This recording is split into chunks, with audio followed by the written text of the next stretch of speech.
ہمارا نیا گھر بہت خوبصورت تھا۔ بڑی بالکونی، کشادہ کمرے اور ایک پرسکون محلہ۔ ابو نے بڑی محنت کے بعد یہ گھر خریدا تھا اور ہم سب بہت خوش تھے۔ لیکن ایک کمرہ ایسا تھا جو شروع سے ہی عجیب لگتا تھا۔ وہ کمرہ ہمیشہ بند رہتا۔ ابو کہتے تھے کہ اس میں صرف پرانے سامان رکھے ہیں، اس لیے ہمیں وہاں جانے کی اجازت نہیں تھی۔ شروع میں ہم نے دھیان نہیں دیا، لیکن کچھ ہی دنوں بعد عجیب واقعات شروع ہو گئے۔ کبھی رات کے سناٹے میں اس بند کمرے سے چیزیں گرنے کی آواز آتی، کبھی دروازے کے نیچے سے ہلکی سی روشنی جھلکتی جیسے اندر کوئی چراغ جلا ہو۔ ایک رات میں نے ہمت کی اور دروازے کے قریب جا کر کان لگایا۔ اندر سے دھیمی آوازیں آ رہی تھیں، جیسے کوئی آہستہ آہستہ بات کر رہا ہو۔ میرے رونگٹے کھڑے ہو گئے۔ میں نے امی کو بتایا تو وہ ڈر گئیں اور بولیں، بیٹا اس بارے میں مت سوچو۔ ابو کو سب پتہ ہے، جو وہ کہہ رہے ہیں وہی ٹھیک ہے۔ لیکن مجھے سکون نہیں ملا۔ اگلی رات میں نے پھر وہی آوازیں سنیں۔ اس بار صاف لگا کہ کوئی اندر چل رہا ہے۔ اچانک دروازہ ہلکا سا چرچرا کر کھلا اور اندر سے ٹھنڈی ہوا کا جھونکا آیا۔ میں نے دبے قدموں اندر جھانکا۔ کمرے میں اندھیرا تھا، صرف کونے میں ایک پرانا آئینہ رکھا تھا، اور اس آئینے میں مجھے اپنی ہی شبیہ نظر آئی۔ مگر عجیب بات یہ تھی کہ آئینے میں کھڑا ارسلان مسکرا رہا تھا، جبکہ میں خود سہما کھڑا تھا۔ میں چیخ مارنے ہی والا تھا کہ اچانک وہ شبیہ آئینے سے باہر نکلی اور میرے کان میں سرگوشی کی، یہ گھر تمہارا نہیں ہے، یہ میرا ہے۔ اس رات کے بعد میری نیندیں الفاڑ گئیں۔ میں نے امی کو کچھ نہیں بتایا کہ آئینے سے ایک سایہ باہر آیا تھا، مگر میرا دل اب گھر کے باقی حصوں میں بھی بے چین رہنے لگا۔ اب عجیب بات یہ تھی کہ صرف مجھے ہی نہیں، میری چھوٹی بہن ثنا کو بھی ڈراؤنے خواب آنے لگے تھے۔ وہ بار بار چیخ کر جاگ جاتی اور کہتی، بھائی، وہ کمرے میں کوئی عورت کھڑی ہوتی ہے، اس کے بال بہت لمبے ہیں اور وہ مجھے گھورتی رہتی ہے۔ امی پریشان تھی، مگر ابو ہمیشہ یہی کہتے، یہ سب وہم ہے، اس گھر میں کچھ نہیں، بس نئے ماحول کی عادت ڈالنی ہے۔ لیکن حالات دن با دن بگڑنے لگے۔ ایک شام ہم سب کھانے کی میز پر بیٹھے تھے۔ اچانک کچن سے برتن گرنے کی زوردار آواز آئی۔ جب ہم بھاگ کر وہاں پہنچے تو سارے برتن فرش پر بکھرے ہوئے تھے، حالانکہ کچن کا دروازہ اندر سے بند تھا۔ ابو کا چہرہ زرد پڑ گیا، لیکن وہ پھر بھی بولے، ہوا سے گر گئے ہوں گے۔ مگر میں نے واضح طور پر دیکھا تھا کہ کچن کا دروازہ خود بخود ہل رہا تھا، جیسے کسی نے اندر سے دھکیل کر بند کیا ہو۔ اگلی رات ثنا پھر چیخ کر جاگ اٹھی۔ میں بھاگ کر اس کے کمرے میں گیا تو دیکھا کہ اس کا کمبل نیچے گرا ہوا تھا اور وہ ہانپ رہی تھی۔ بھائی، اس عورت نے کہا کہ میں اس کمرے میں آ جاؤں، وہ بار بار مجھے بلا رہی ہے۔ میں کانپ گیا۔ آخر یہ عورت کون تھی؟ کیا واقعی اس کمرے میں کوئی رہتا ہے؟ میں نے ابو کو جاگتے دیکھا۔ وہ کھڑکی کے پاس بیٹھے سگریٹ پی رہے تھے۔ میں نے پہلی بار ان کی آنکھوں میں خوف دیکھا۔ ابو، یہ سب کیا ہے؟ میں نے دھیمی آواز میں پوچھا۔ وہ چون کے پھر بولے، بیٹا کچھ باتیں نہ پوچھو تو بہتر ہے۔ یہ گھر، یہ کمرہ ہماری ملکیت نہیں ہے۔ میرا دماغ گھوم گیا۔ کیا مطلب؟ آپ نے یہ گھر خریدا ہے نا؟ ابو نے بس اتنا کہا، یہ گھر ہم نے خریدا ہے، لیکن اس کمرے میں جو ہے وہ ہم سب سے پہلے سے یہاں ہے۔ میرے دل کی دھڑکن تیز ہو گئی۔ ابو کا مطلب کیا تھا؟ کیا کوئی جن کوئی روح اس کمرے میں رہتی ہے؟ اگلے دن میں نے موقع دیکھ کر بند کمرے کی چابی الماری سے چرائی۔ شام کو سب سو گئے تو میں دبے پاؤں کمرے کے دروازے کے پاس گیا۔ چابی تالے میں گھمائی، دروازہ کھل گیا۔ کمرے میں شدید بوسیدہ ہوا بھری تھی، سامان دھول سے اٹا ہوا تھا، لیکن کونے میں وہی پرانا آئینہ رکھا تھا۔ میں آگے بڑھا۔ آئینے میں میرا عکس نظر آیا، لیکن اس بار اس کی آنکھوں سے خون بہہ رہا تھا۔ میں پیچھے ہٹ گیا، مگر آئینے کی سطح ہلنے لگی جیسے پانی ہو۔ اچانک اندر سے ایک سفید ہاتھ نکلا اور اس نے میرے بازو کو پکڑ لیا۔ میں پوری قوت سے چیخا اور خود کو چھڑایا۔ آئینہ پھر ساکت ہو گیا، لیکن میری کلائی پر واضح نیل پڑ چکے تھے۔ اب مجھے یقین ہو گیا تھا یہ کوئی وہم خواب نہیں، یہ کمرہ کسی خوفناک سچ کو چھپا رہا ہے۔ اب سوال یہ تھا کہ وہ عورت کون ہے اور آئینے کے پیچھے کیا راز دفن ہے، اور سب سے بڑھ کر ابو کو سب کچھ پتہ ہونے کے باوجود وہ ہمیں کیوں چھپا رہے ہیں۔ اس رات کے بعد میرا خوف پاگل پن میں بدلنے لگا۔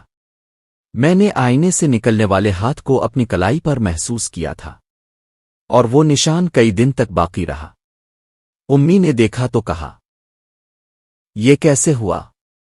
میں نے بہانہ کیا کہ گرنے سے چوٹ لگی ہے، لیکن اندر سے میں جانتا تھا سچ کیا ہے۔ میری بہن ثنا دن با دن کمزور ہوتی جا رہی تھی۔ وہ کھانے سے انکار کرتی، رات بھر جاگتی رہتی اور اکثر ایک کونے میں بیٹھ کر خالی آنکھوں سے دروازے کو گھورتی۔ ایک دن امی نے اس کے کمرے میں جا کر دیکھا تو وہ آئینے کے ٹوٹے ٹکڑے سے اپنی انگلی زخمی کر رہی تھی اور بار بار ایک ہی جملہ دہرا رہی تھی، وہ مجھے اپنے پاس بلا رہی ہے، وہ میرا انتظار کر رہی ہے۔ امی کا دل دہل گیا۔ انہوں نے ثنا کو زور سے پکڑ کر گلے لگایا، لیکن ثنا نے جھٹک کر کہا، مجھے چھوڑ دو، یہ گھر میرا نہیں ہے۔ یہ الفاظ سن کر ابو بھی سکتے میں آ گئے۔ ایک رات ایسا ہوا کہ سب سو رہے تھے، لیکن اچانک پورے گھر میں زور سے دروازے بجنے لگے۔ کبھی کھڑکیاں دھڑ دھڑ ہلنے لگتی، کبھی چھت پر کسی کے بھاگنے کی آواز آتی۔ امی قرآن کی تلاوت کرنے لگیں، لیکن جیسے ہی انہوں نے آیت الکرسی پڑھی، کمرے کا دروازہ خود بخود کھل گیا۔ اندر سے ایک عورت کی ہنسی کی آواز گونجی، ایسی ہنسی جو سیدھا دل کو چیر کر خوف پیدا کر دے۔ میں نے ہمت کر کے ٹارچ جلائی اور اندر جھانکا۔ وہی آئینہ چمک رہا تھا۔ صبح ہونے پر میں نے ابو کو گھیر لیا۔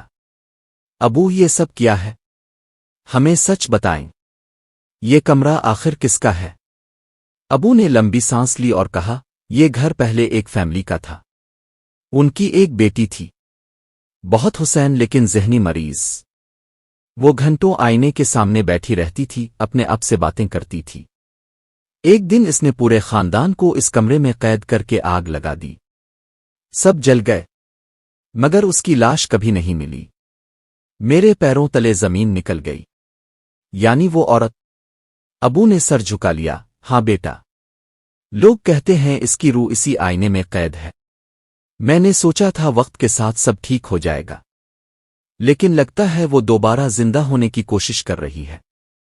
اسی رات وہ خوفناک واقعہ پیش آیا جس نے سب کو ہلا کر رکھ دیا۔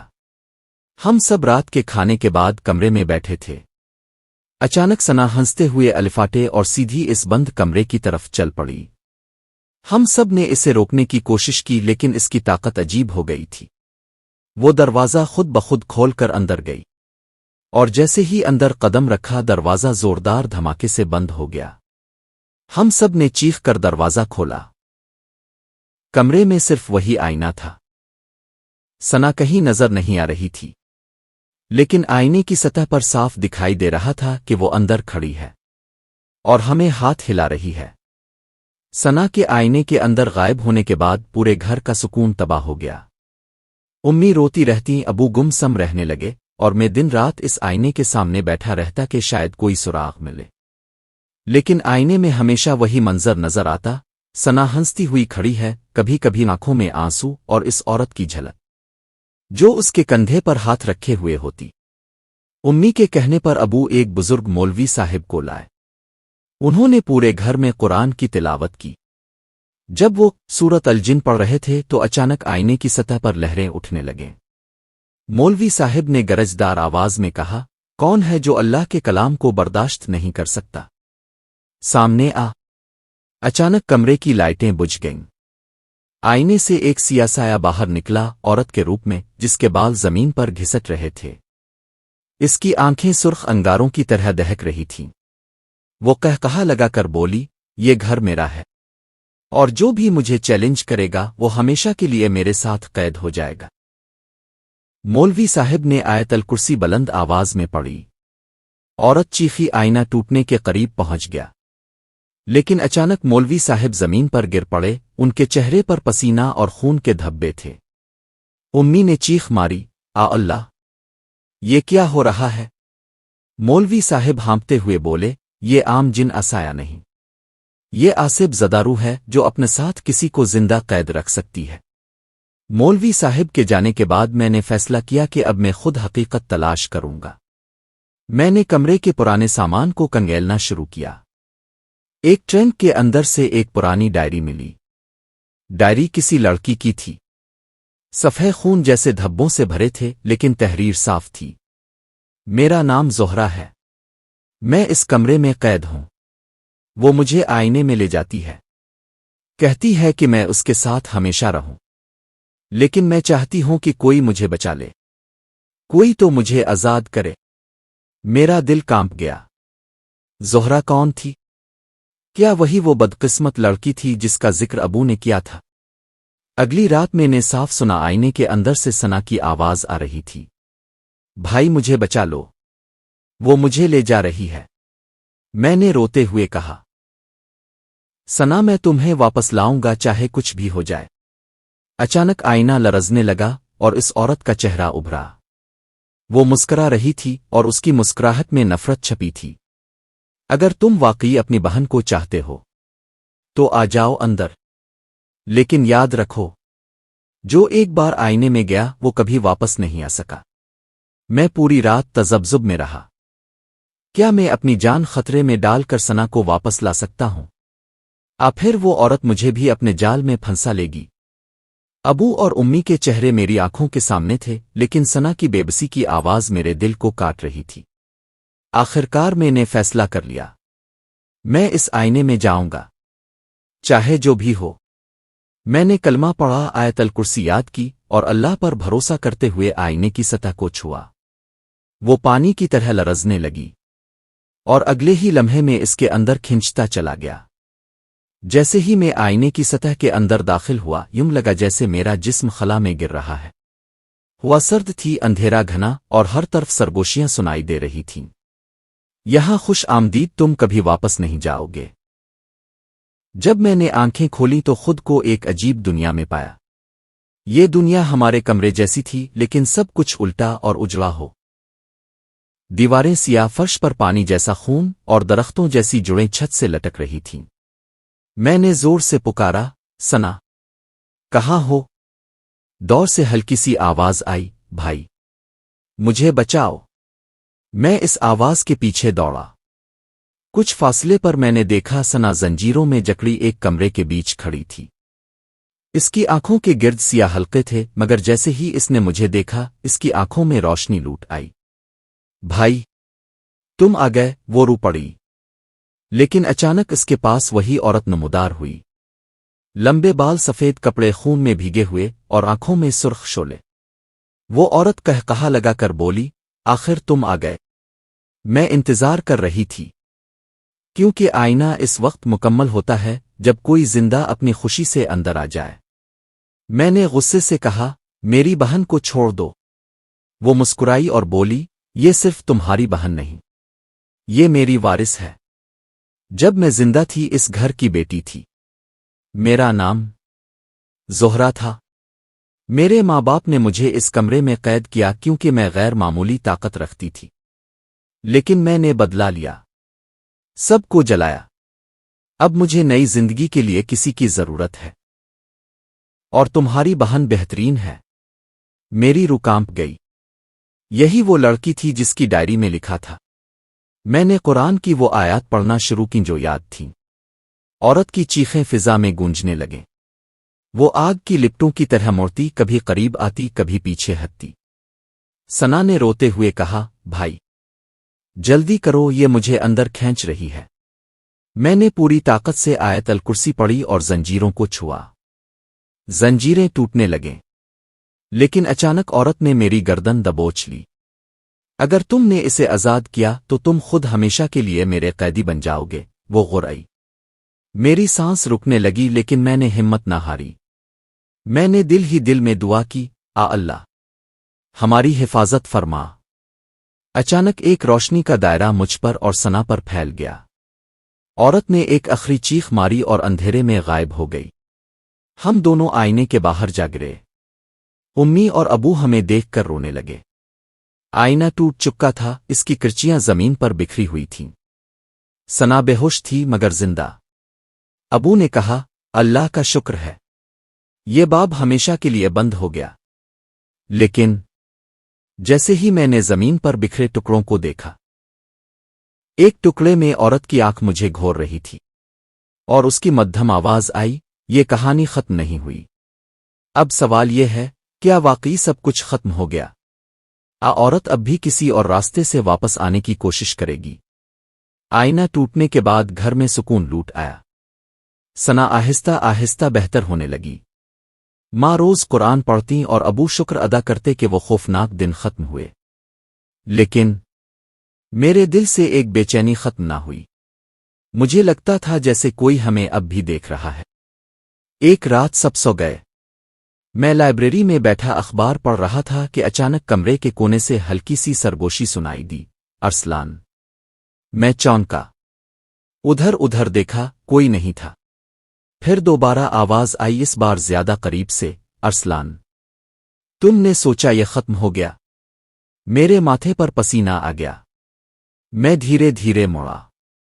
وہاں زمین پر پڑا آئینے کا ٹکڑا ہلکا سا چمک رہا تھا۔ میں نے قریب جا کر دیکھا۔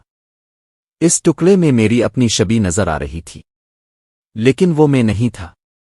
آئینے میں کھڑا ارسلان مسکرا رہا تھا، اس کی آنکھیں سرخ تھیں، اور اس نے آہستہ سے کہا، تم یہاں زندہ ہو، لیکن تمہاری روح تو میرے پاس ہے۔ تم سمجھے کہ تم نے اپنی بہن کو بچا لیا؟ نہیں، تم نے صرف اپنی جگہ مجھے دے دی۔ اب اس گھر کا اصل مالک میں ہوں۔ میں پیچھے ہٹا چیخنے ہی والا تھا کہ آئینے کا ٹکڑا خود بخود میرے ہاتھ سے کٹ کر میری ہتھیلی میں پیوست ہو گیا۔ میرے پورے جسم میں سرد لہر دوڑ گئی۔ اگلی صبح امی نے مجھے دیکھا۔ میں کھڑکی کے پاس کھڑا تھا، بالکل خاموش۔ بیٹا ٹھیک ہو نا؟ امی نے ڈرتے ہوئے پوچھا۔ میں نے آہستہ سے ان کی طرف دیکھا۔ میری آنکھوں میں سرخ شعلے جل رہے تھے، اور میرے ہونٹوں پر وہی مسکراہٹ تھی جیسے آئینے والا ارسلان۔ میں نے دھیمی آواز میں کہا، امی، اب یہ گھر واقعی ہمارا ہے۔ امی کے قدم لڑکھڑا گئے، کیونکہ میری آواز کے ساتھ ساتھ پیچھے دیوار سے بھی عورت کی قہقہا گونج رہا تھا۔ آئینہ ٹوٹا ضرور تھا، لیکن اس کی بدرو میری روح کے ساتھ جڑ چکی تھی۔ اب میں اور وہ ایک ہی وجود تھے، اور یہ کہانی کبھی ختم نہیں ہو سکتی۔ آپ کو کہانی پسند آئی ہو تو ویڈیو کو لائک کریں، اور مزید ایسی کہانیوں کے لیے چینل کو سبسکرائب کریں۔ ملتے ہیں نیکسٹ ویڈیو میں، تب تک کے لیے اللہ حافظ۔